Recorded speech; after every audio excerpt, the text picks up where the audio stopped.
It's pretty wild to think that one simple misunderstanding of an ancient text can have these massive ripple effect consequences that last for generations. And it happens way more than you'd think. It really all comes down to how we read. So let's just dive right in with a really powerful story. Get this. In Madagascar, some missionaries were trying to share their message, and they called Jesus the Lamb of God. Makes sense, right? But for the local tribe, who were cattle raisers, sheep were basically worthless. A lamb wasn't a symbol of sacrifice, it was an insult. So they asked, hey, could a cow have a place on God's throne? And when the answer was no, they just rejected the whole message. A single metaphor, totally lost in translation, and the door just slammed shut. And that right there, that's the whole problem, isn't it? The gap between our world today and the world of these ancient authors is just enormous. And when we try to read their words using only our modern maps, well, we can miss the destination completely. But here's the good news. To bridge that gap, we don't have to change the ancient texts. What we need is a better toolbox for understanding them. We need the right tools to see the text through the eyes of the people who heard it first. So that's what we're going to do. We're going to equip you with two absolutely essential tools from that toolkit. First, how to get a feel for the literary style. And second, how to decode the key words that really unlock the deeper meaning. All right, let's grab our first tool, understanding literary style. You have to remember, ancient writers, just like writers today, used figures of speech all the time. They were painting pictures with their words, and these phrases were never, ever meant to be taken as just flat, literal facts. Okay, so first up, metaphors. When Jesus says, you are the light of the world, he's obviously not saying his followers should literally be on fire. It's a comparison, right? He's tapping into what everyone knows light does. It guides, it reveals, it brings warmth to talk about the job of his followers in the world. Their actions should light the way for others. And then you've got hyperbole. This is where you make an extreme, over-the-top statement to really hammer home a point. When the text says to gouge out your eye if it causes you to sin, it's not a literal instruction for self-harm. No way. It's like a literary sledgehammer. It's meant to shock you into realizing the incredible seriousness of sin and that you need to take radical steps to deal with it. And what's really fascinating is how Hebrew hyperbole often works by using these really stark comparisons. I mean, when the text says a disciple must hate his father and mother, that is jarring to hear. But it's not about actual emotional hatred. It's a powerful way of saying that your commitment to God has to be so total, so absolute, that every other love, even the most precious one for your family, looks like hate next to it. It's all about establishing the number one priority. Okay, so that's literary style. Now, let's pick up our second tool. Decoding key words.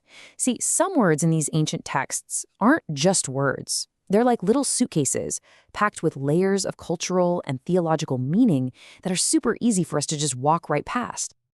And we can kind of break these down into two main types. You've got theological keywords like love or grace that are all about the big relationships between God, people, and the world.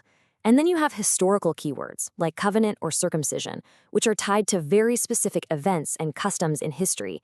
Just knowing which type you're dealing with is a huge first step. So, to really unpack these words and see all those hidden layers, we have to do something called a word study. This isn't just looking it up in a dictionary. It means we gotta play detective a little bit and see how that exact word is used everywhere else in the text to get the full picture. Just take the word peace. For us, that usually means, no more fighting. But the original Hebrew word, shalom, oh my gosh, it's so much bigger. It can mean your health, your physical safety. It can be a simple hello or goodbye. It means harmony between people. And it can even mean the complete, total salvation of your entire being. It's this whole universe of meaning packed into one little word. Okay, theory is one thing, but let's get our hands dirty. We're going to do a quick word study on a term that pretty much all of us think we know, the Pharisees. So our first stop is a concordance. The easiest way to think about this is like hitting Control F on the entire text. It's a tool that just lists every single time the word Pharisee pops up. It gives us all the raw data. And when we run that search, the results are, well, yikes. Not a great look.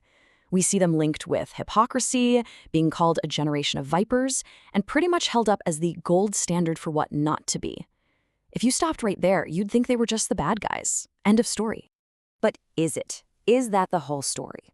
See, when we only have one set of data points, we only have one part of the picture. We're missing all the crucial context. So for that, we need to pull out our next tool, a Bible dictionary. This is different.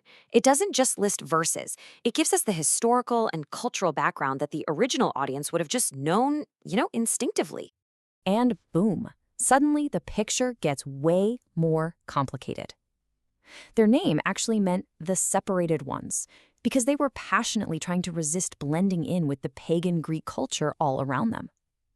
They were deeply respected by the common people for being so devout. And some of the most famous people of the era, like the legendary teacher Gamaliel, and even the Apostle Paul himself, were Pharisees. So here's the huge takeaway. Context changes everything. The concordance showed us the conflict, sure, but the dictionary showed us the reason for that conflict.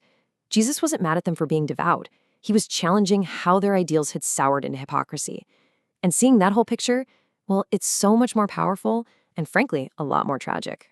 So there you have it, your basic two-part toolkit for reading any ancient text. First, always ask, is this meant to be literal or is it a figure of speech? And second, find those key words and be willing to dig a little deeper to get their full historical and conceptual meaning. And here's the really cool part. These aren't just some niche skills for reading old religious books. This is critical thinking 101. It's exactly how a lawyer reads a legal document, how a historian analyzes a source, or how we all understand classic literature. It's the art of reading with depth, with curiosity, and with a little bit of empathy. Which kind of leaves us with a big question to chew on, doesn't it? After seeing the deep, hidden stories behind words like peace and Pharisee, it makes you wonder, what other words do we use every single day, thinking we know exactly what they mean, without having a clue about the full story that's hiding just beneath the surface?